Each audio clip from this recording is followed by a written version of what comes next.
In the hospital library, I found a book called The New Legions by Donald Duncan. Duncan had been a Green Beret and then became anti-war. That book was what made me become politically conscious. Basically what he said was, we're fighting on the wrong side. And a lot of what he said made sense.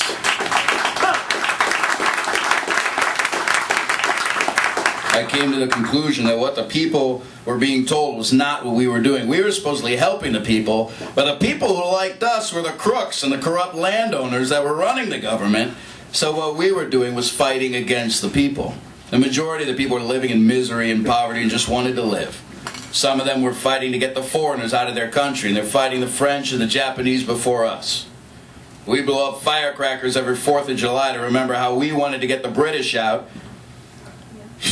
Yeah, we wanted to fight them when they're trying to get their independence. You can say what you want about communism and all that shit, but you don't fight for no fucking theory. You fight for your country.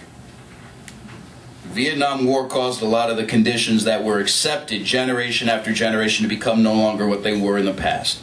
The veteran of the last war has historically been used to convince the young people to fight in the next war. Well, Vietnam began to change that when the veterans came home and said, whoa, they're lying to you people. After I got discharged, I hung out, organized, and smoked a lot of pot. Stayed in Texas at the GI coffee houses until end of 71, beginning of 72. I was burned out from living there. It was rough organizing. You're under a lot of surveillance from the police. One time we had a shootout with the Cline while we were going to Houston on a convoy. We used to fight with the cowboys. In those days, if you had long hair, they all used to think you were a goddamn hippie. After 72, I moved up here with a woman I was with. We had a daughter, Ellen, then we got divorced. I was working at the post office. I became involved with the union there. In 78, there was a work stoppage, and they fired 200 people. I was identified as one of the leaders, so I was fired.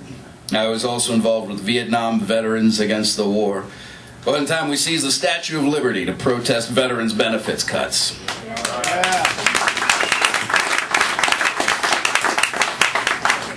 I went back to Tai Ninh and Cu Chi in 1988. That was pretty heavy. Right where we used to pull ambushes, they had a big monument to the war. We burned incense there and met with some former Viet Cong from that area. Even though I'm not a warmonger, I was looking at these guys and saying, these were the motherfuckers that were trying to kill us, and we were trying to kill them. But we ate lunch together, and in the end it was a liberating experience, because you could put that feeling behind you. Here's these guys in NVA uniforms and shit. They were actually very friendly. I think the Viet Cong probably had similar feelings about us, checking us out.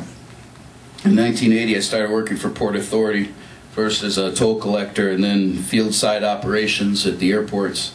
And in 85, 86, I got elected to union office. I ran into a lot of problems. I suffered from post-traumatic stress, and I had problems dealing with people. I used to drink and get high. But when Reagan came in and declared a war on drugs, I couldn't afford to buy pot no more. Wasn't too long before I got involved with cocaine on weekends. I also drank to deal with the bad feelings and being unable to cope with them. Even though I was dealing with it on a political basis, there's a whole part of it on an emotional level that I wasn't dealing with. The drinking started with war problems, but if you drink long enough, you drink because you have problems with drinking. Eventually, the cocaine and alcohol caused me to become really fucked up, especially in the early 90s. Came to the point that I thought the end was coming. I thought, I stayed alive through Vietnam, and I'm going to die like this on the streets of America. I hit bottom. I was disgusted. So I started going to meetings. I'd go to meetings for a couple of weeks, and then this compulsion to drink would take over. Then once I'd get drunk, I'd start with the drugs, then my money would be gone and I'd get pissed off again. Recently, I've been working on a lot of stuff. In 96, 97, I started the Jersey City Vietnam Veteran Memorial Committee. I've also been working on the homeless problem. About a third of all homeless are veterans, and we've been trying to get some federal money to open up some transitional housing in this area. I still have metal from the bullet lodged around my spine. I had pieces of bullet coming out of my back for about 10 years. I'd get little black spots on my back, and then they'd turn out to be tiny little pieces of metal that would come up to the surface. I'm 60% disabled from gunshot wounds. I also get Social Security because in the early 90s I found out I was HIV positive and hepatitis C positive.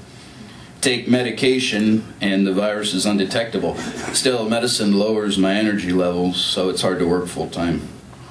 When I stopped drinking, I almost changed my mind because I started feeling the pain from these wounds. I have muscles missing from my lower back. One leg is shorter than the other, so my whole body's twisted. I used to get a lot of bad dreams. I'd relive that scene where we were overrun. I'd wake up all sweaty and get freaked out. But I didn't want to deal too much with emotion. In war, that's a survival mechanism. Normal life, it doesn't work. I had problems with my marriages because of that. I talk to kids in schools. I like to let them know the misery we went through. Kids get inoculated with this Rambo, Chuck Norris bullshit. Video games today emphasize destruction. I don't like any of that stuff. Even action movies, because it reduces killing people to just an act. People say it's just a fantasy, but it's a shitty fantasy. So I try to talk about what the reality was like and talk about some of the politics. I tell them they have to stand for what's right.